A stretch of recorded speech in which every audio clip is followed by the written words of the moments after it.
Le dossier de l'assurance chômage continue de faire débat. Hier, Gabriel Attal a officialisé les nouvelles règles qui vont s'appliquer à compter du 1er décembre. Il faudra donc avoir travaillé 8 mois sur les 20 derniers pour activer ses droits.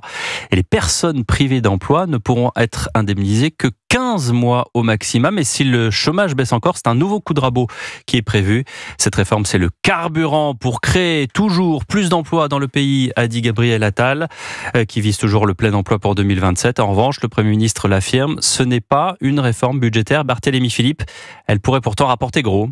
Oui, 3,6 milliards d'euros d'économies par an selon l'Unédic. Les finances publiques sont dans le rouge et le gouvernement doit faire des économies colossales pour tenir son objectif de réduction du déficit.